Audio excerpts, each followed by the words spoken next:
Le yaourt est excellent pour l'estomac, les reins, l'appendicite. C'est ce que m'a dit le docteur Mackenzie King, qui soigne les enfants de nos voisins, les Jones. C'est un bon médecin. On peut avoir confiance en lui. Il ne recommande jamais d'autres médicaments que ceux dont il a fait l'expérience sur lui-même. D'ailleurs, avant de faire opérer Parker, c'est lui d'abord qui s'est fait opérer le foie sans être aucunement malade. Et M. Smith de lui rétorquer « Mais alors, comment se fait-il que le docteur s'en soit tiré et que Parker en soit mort ?» Parce que l'opération a réussi chez le docteur et n'a pas réussi chez Parker. Alors, Mackenzie n'est pas un bon docteur. L'opération aurait dû réussir chez tous les deux, ou alors tous les deux auraient dû succomber. Peut-être avez-vous reconnu le début de La cantatrice chauve, l'œuvre la plus célèbre d'Eugène Ionesco, l'antipièce qui nous plonge dans la vie quotidienne de Monsieur et Madame Smith, et où la cantatrice chauve d'ailleurs sera absente, tout comme l'Arlésienne. Ce nouveau théâtre s'oppose au didactisme et à l'engagement qui, aux yeux de Ionesco, dénature l'art. Ainsi, il va se démarquer des penseurs comme Sartre, Camus et Simone de Beauvoir. Mais d'abord, qui est Eugène Ionesco? Il est né le 26 novembre 1903 en Roumanie. Ses parents s'installent à Paris 2 ans après. Son père est capricieux, il faut même le dire volage, et sa mère, naturellement, est très malheureuse. En 1916, son père repart en Roumanie, laissant son épouse et ses enfants. Voilà l'enfance bien instable du jeune Ionesco. En 1922, il retourne lui aussi à Bucarest, mais il se sent en exil. Il habite chez son père et il a du mal à supporter la belle-mère. Eugène Ionesco, lui, s'intéresse aux lettres, mais son père n'apprécie pas. Il souhaite naturellement pour lui une profession respectable. 5 ans plus tard, il va quitter le domicile paternel. Ces années ont marqué l'écrivain. Tout d'abord sa tendresse envers sa mère qui lui manque, son hostilité à son père, son attachement envers la France, cette belle culture, cette littérature qu'il apprécie tant. Cette longue séparation d'avec sa mère explique sans doute son anxiété qui ne l'a pas quitté. Il sera habité par cette peur de la mort, pensant justement à la mort de sa mère. L'image maternelle est liée à la hantise de la mort et de la séparation. Mais il est aussi habité par une révolte aux allures de défi vis-à-vis de l'autorité. Le professeur, le père policier, le frère supérieur, le bourgeois, le conformiste, le dogmatisme, tout cela est le fruit finalement du rejet de son père. Ce sont là en tout cas les clés pour entrer dans son œuvre. Il va passer 3 années heureuses en Mayenne. Pour lui, la Mayenne, c'est le vrai paradis.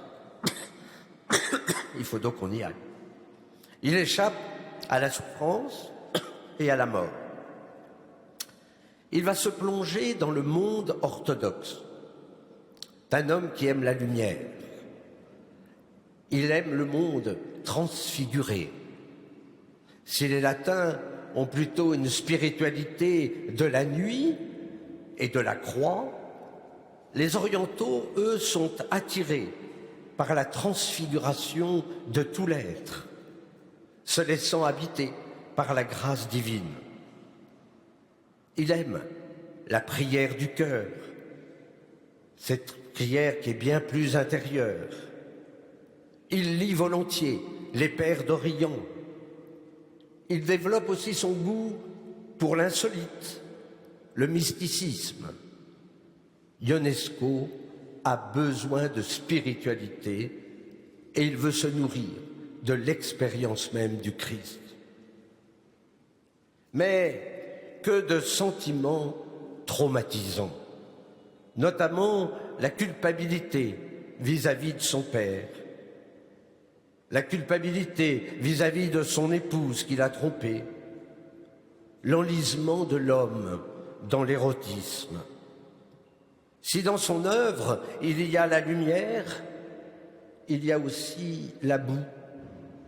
Dans son œuvre, nous trouvons d'ailleurs cette dualité, le vide et le trop-plein de la présence, transparence et opacité, lumière et ténèbres. En 1934, il obtient un diplôme d'enseignant et entre dans le monde littéraire. Et il va écrire un premier ouvrage polémique, insolent et drôle, intitulé « Non ». C'est une attitude contestataire. Non au prêt-à-penser. Non au poncif de la littérature. Non au compromis. Non aux conventions. Il a le souci d'étonner. Et il va mimer l'insolite, l'extraordinaire.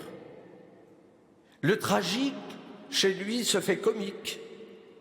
Et le comique peut devenir tragique. Et dans la conclusion de son livre « Non », il parle de la mort mensonge, la mort, ce mot angoissant.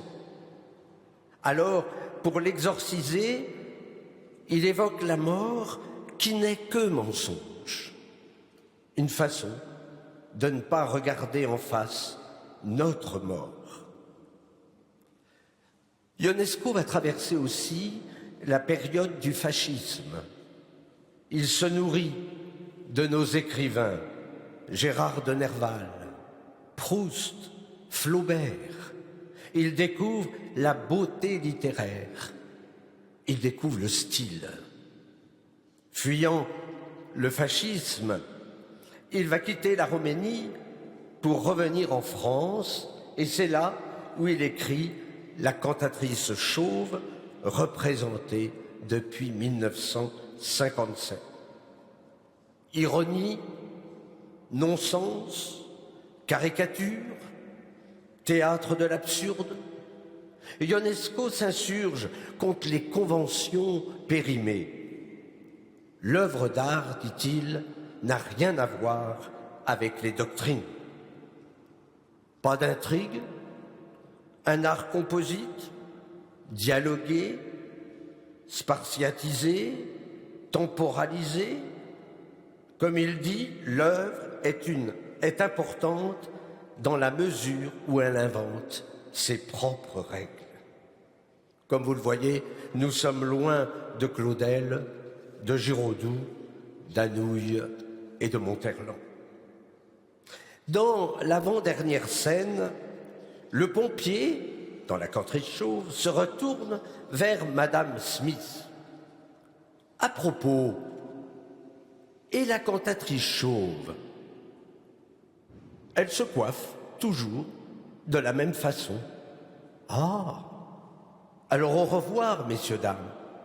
Bonne chance et bon feu. Espérons-le, pour tout le monde. Vous voyez, nous sommes loin du soulier de Satan. La cantatrice chauve est la leçon connurent un véritable succès, même si les critiques sont toujours là. En 1960, il publie une autre pièce très connue, Le Rhinocéros. Là, on est plus dans le classicisme. Avec Le Roi se meurt, le dramaturge s'éloigne d'être caricaturaux, dépourvu de profondeur psychologique. Un personnage nouveau apparaît, Béranger. Il est le porte-parole de son créateur. Il exprime ses angoisses, ses illusions et aussi ses désillusions, son désir de résoudre des problèmes existentiels. Il est gauche et dérisoire. Il est même parfois pathétique. Il lutte pour édifier un nouvel humanisme. Avec Le Rhinocéros et Le Roi se meurt, s'ouvre cette période de la consécration. En 1970, il est élu à l'Académie française et il écrit de nombreuses chroniques. Les passions politiques sont la déchéance et souvent la honte de l'humanité, sa médiocrité et sa bêtise. Il veut s'attaquer naturellement aux maux de l'humanité. J'espère que nos candidats à la présidentielle n'écoutent pas cette conférence. Ionesco se met aussi à la peinture. Souvenirs d'enfance, éclat des couleurs, le pouvoir mystérieux de la lumière. La peinture, confie-t-il, calme mon angoisse, mes multiples angoisses qui sont terribles. L'art, pour Ionesco, c'est ce mystère surgi des profondeurs qui l'entraîne vers un au-delà mystique. Oui, écrit-il, il conduit l'homme par la main, par le verbe, par la musique, à la source même du mystère. Il est à l'esprit une religion, ou si l'on veut, il est une voie religieuse parallèle à la religion. L'art nous pose la question du problème insoluble, mieux que la philosophie, perdue dans l'érudition, il nous met face à notre interrogation sur nos fins dernières. L'art est essentiellement interrogatif. Depuis 3 jours, j'attends la grâce. Il écrit ça dans un monde en question.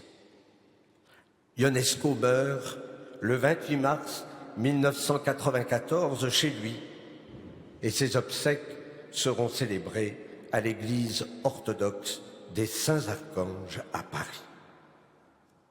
Il est temps d'ouvrir alors Le Roi se meurt.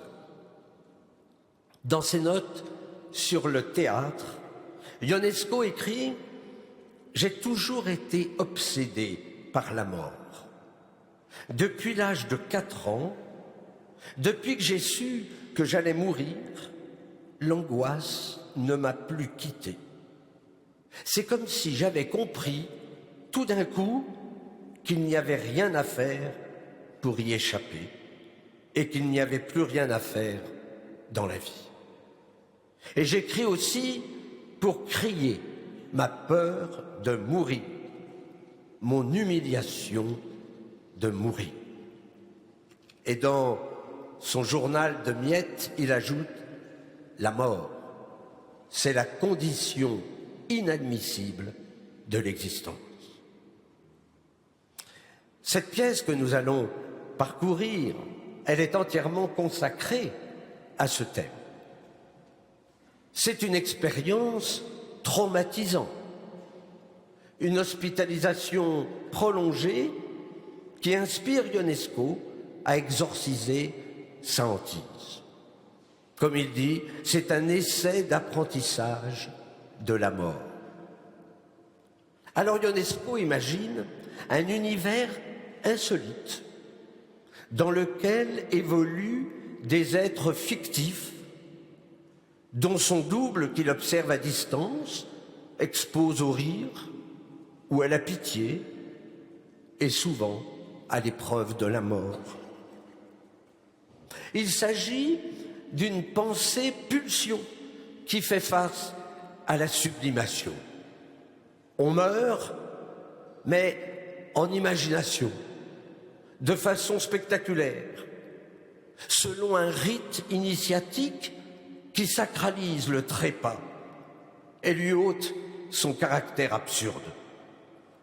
Au fond, il s'agit d'un passage vers l'au-delà. Créée en 1962, l'opinion est partagée. En effet, qui tient à regarder la mort en face? Qui tient à contempler son propre anéantissement? Oui, la pièce est dramatique et originale par sa façon de nous dire qu'il est pénible de mourir et que la mort attend chacun de nous. Comme vous le savez, cette pièce est devenue un classique. Le monde décrit est insolite. Ionesco rend sensible la mort, la dissolution de l'être, la perte progressive de l'emprise du sujet sur son corps, sur son environnement. Le roi, c'est le symbole de la toute-puissance. Mais le roi est vaincu. Avec le roi, on va solenniser la cérémonie de la mort. Dans la pièce, il y a deux épouses. Marguerite, la reine Marguerite, c'est la voix de l'expérience et de la raison. C'est la clairvoyance, la froideur, l'inflexibilité. Et puis il y a la jeune reine, l'autre épouse, c'est Marie. Elle est jeune et jolie, elle est romanesque et sentimentale. Le médecin est là aussi. Le médecin est présenté comme un bourreau. Il voit, lui, le progrès de la maladie. Et il est là pour raisonner le roi et l'inciter à accepter l'inévitable. Vous allez mourir. Il y a aussi Juliette. C'est la servante, à la manière des comédies de Molière. Elle représente, elle, la réalité matérielle. Enfin, il y a le garde qui incarne le cérémonial de la cour.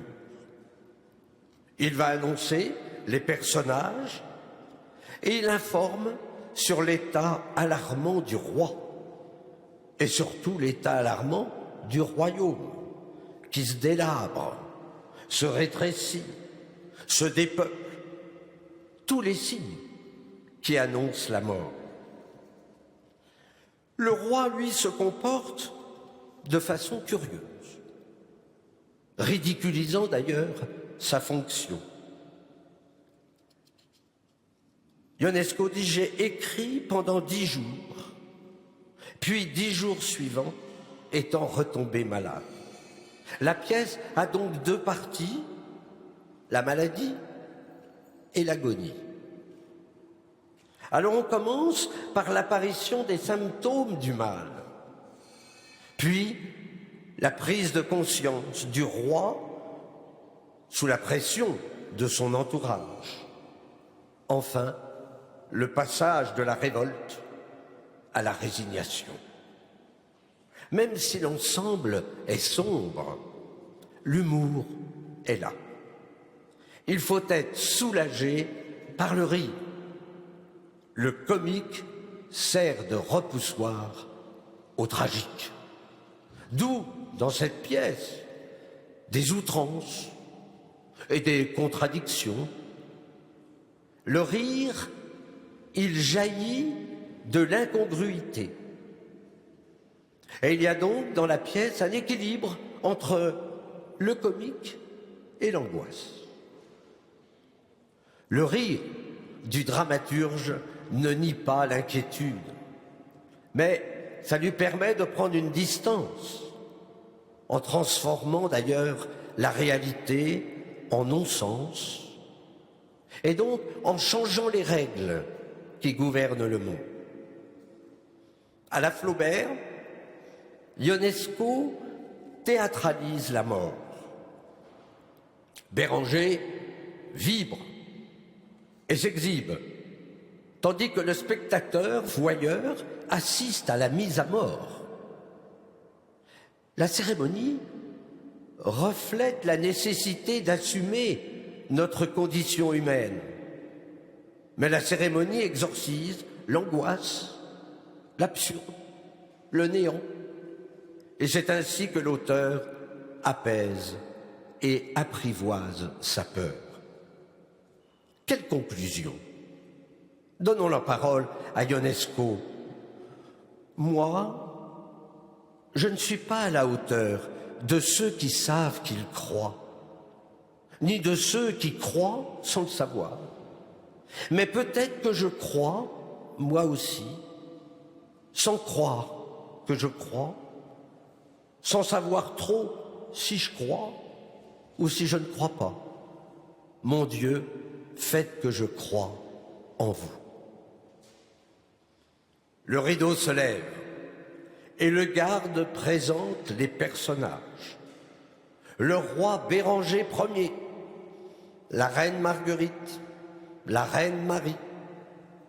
D'entrée de jeu, l'auteur marque son texte du sceau de la fiction. Et il souligne l'absurdité de la situation par des jeux de mots. Écoutez plutôt. Il y en a de la poussière et des mégots par terre. Et Juliette de répondre à la reine: je viens de l'étable pour traire la vache, Majesté. Elle n'a presque plus de lait. Je n'ai pas eu le temps de nettoyer le living room. Mais ceci n'est pas un living room, rétorque la reine. C'est la salle du trône. Combien de fois dois-je te le dire? À la reine, qui se plaint du froid, le garde répond: j'ai essayé de faire du feu, Majesté. Ça ne fonctionne pas. Les radiateurs ne veulent rien entendre. Le ciel est couvert. Les nuages n'ont pas l'air de vouloir se dissiper facilement. Le soleil est en retard. J'ai pourtant entendu le roi lui donner l'ordre d'apparaître. Et la reine de répondre: tiens, le soleil n'écoute déjà plus.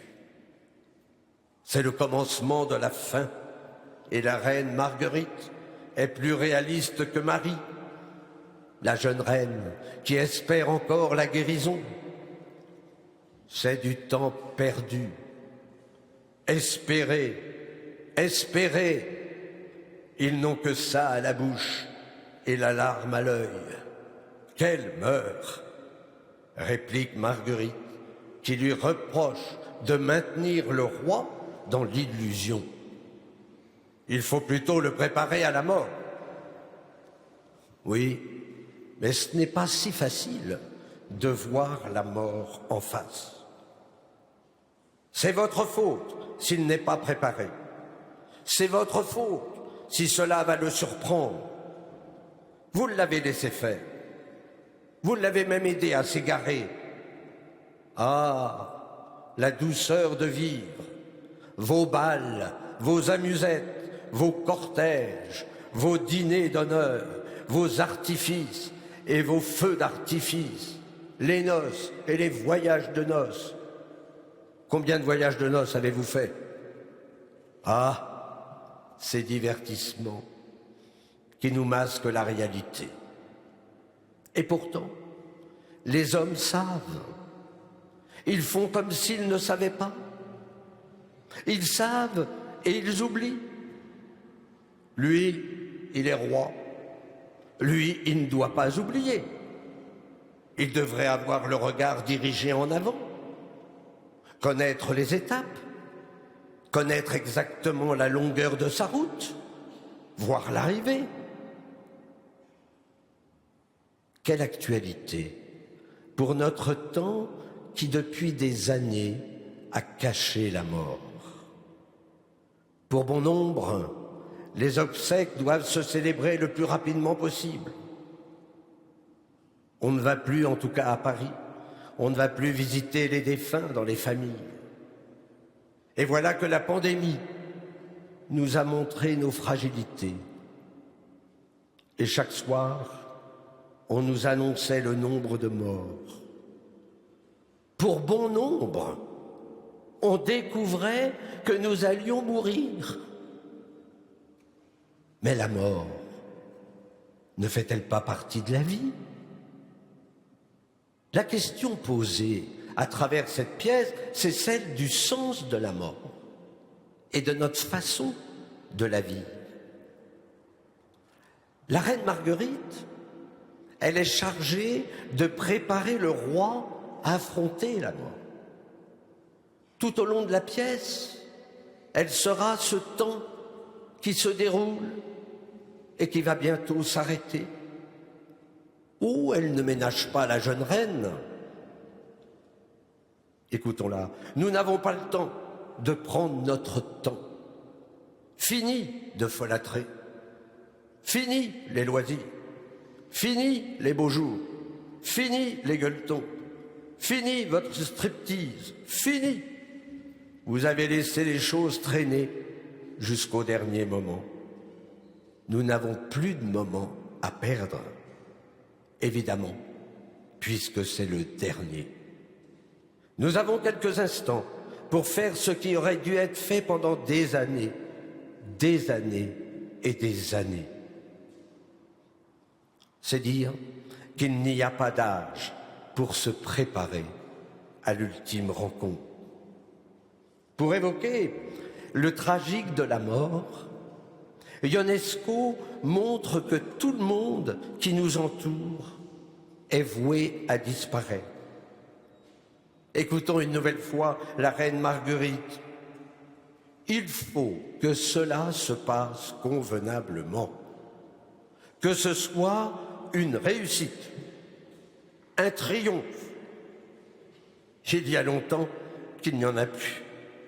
Son palais est en ruine, ses terres en friche, ses montagnes s'affaissent, la mer a défoncé les digues, inondé le pays, il ne l'entretient plus.